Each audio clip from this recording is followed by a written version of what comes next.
सच के लिए बेखौफ बेबाक जंग, वर्तमान क्रांति न्यूज 24 के संग। नमस्कार, स्वागत है आपका आपके अपने वेब चैनल वर्तमान क्रांति न्यूज 24 में, और मैं हूं आपके साथ गंगाधर पत्रकार। नमस्कार, आप देख रहे हैं हिंदी मासिक पत्रिका वर्तमान क्रांति के आधार पर शुरू किया गया तेजी से उभरता हुआ वेब चैनल वर्तमान क्रांति न्यूज 24, और मैं हूं आपके साथ दीप्ति भटनागर। आइए देखते हैं आज की ताज़ा और खास खबरें विस्तार से। गलती बहुत बड़ी हुई जिससे संबंधित विभाग के जीनियस और सेंसिटिव लोग महसूस भी करेंगे।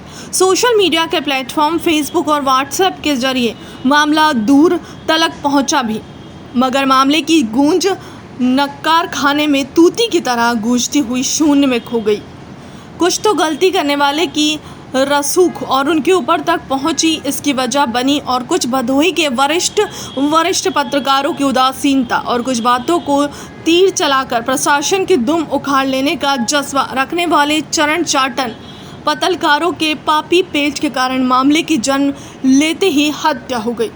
इस विषय में आगे कुछ भी बताने से पहले हम आपको बता दें कि भदोही में कुछ ऐसे पत्रकार संगठन भी सक्रिय हैं जिनके पेट में दर्द तब होता है जब बलिया के पत्रकार को पुलिस प्रताड़ित करती है, जो अपनी तथाकथित पत्रकार एकता का प्रदर्शन तब करते हैं जब लखनऊ या दिल्ली में किसी पत्रकार को सताया जाता है, मगर जैसे ही अपने आसपास के किसी पत्रकार साथी के साथ कोई घटना होती है या घटित होती है तो यह तथाकथित पत्रकार संगठन कोमा में चले जाते हैं। कोई अपनी दादी की मौसी की 13वीं में व्यस्त हो जाता है तो किसी के चाचा के साड़ू के भतीजे की पत्नी गंभीर रूप से बीमार हो जाती है, और कई तो बेचारे अचानक इतने सन्यासी टाइप हो जाते हैं कि उन्हें कहीं से जानकारी ही नहीं मिल पाती। कुछ इसी तरह के एक ऐसे वाक्य की पूरी खबर से हम आपको रूबरू करा रहे हैं, जिसमें भदोही के एक जाने माने अस्पताल में एक पत्रकार के साथ हैवानियत भरा व्यवहार वह भी ऑपरेशन थिएटर के अंदर किया जाता है, और व्हाट्सएप ऐप के ग्रुपों के माध्यम से जानकारी दिए जाने के बावजूद एकाध पत्रकार को छोड़कर किसी भी माइक के लाल ने इस मामले में चू चपड़ करने तक का प्रयास नहीं किया। पुलिस विभाग हो या जिला प्रशासन के किसी भी विभाग ने संबंधित कर्मचारी की समस्या हो या फिर आम जनमानस की कोई पीड़ा, सभी के दुख दर्द को अपना समझते हुए हर किसी के लिए डंके की चोट पर निस्वार्थ भाव से न्याय की आवाज़ बुलंद करने वाले पत्रकार गंगाधर के पेट में दर्द होने पर उन्होंने जिला चिकित्सालय चेत सिंह में अल्ट्रासाउंड कराया तो पित्त की थैली में पथरी होने की जानकारी हुई। डॉक्टर ने बताया कि इसे जल्द से जल्द ऑपरेट करवाए, वरना समस्या विकराल हो सकती है। मरीज गंगाधर पत्रकार ने जब इस बारे में जानकारी ली तो पता चला कि भदोही के जीवन दीप अस्पताल में उसके ऑपरेशन का खर्च 35,000 रुपये है, जबकि यही ऑपरेशन जीवन धारा अस्पताल में 25,000 रुपये में हो जाएगा। पत्रकारिता का इतिहास उठाकर देखने पर पता चला कि सच्ची और साफ सुथरी पत्रकारिता करने वाले अक्सर 2 वक्त की रोटी के लिए जद्दोजहद करते पाए गए हैं। कुछ इसी तरह की समस्या गंगाधर के साथ भी थी।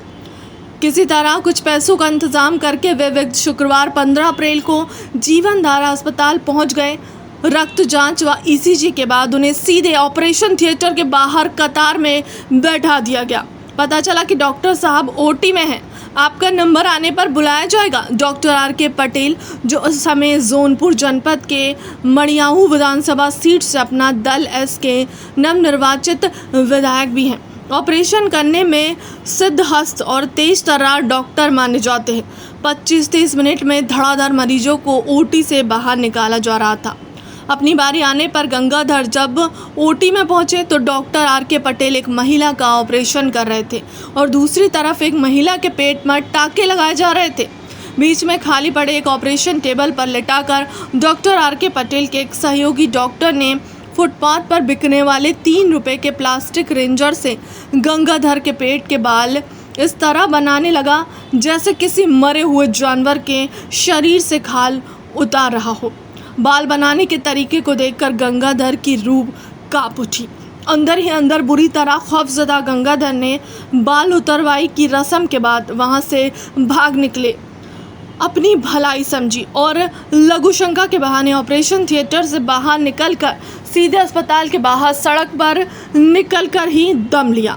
बुरी तरह बदमाश गंगाधर पत्रकार ने घर पहुंचकर अपने पेट पर डॉक्टर के हैवानियत भरे कृत्य का फोटो खींचा और सोशल मीडिया के प्लेटफॉर्म व्हाट्सएप और फेसबुक पर भी अपलोड कर दिया।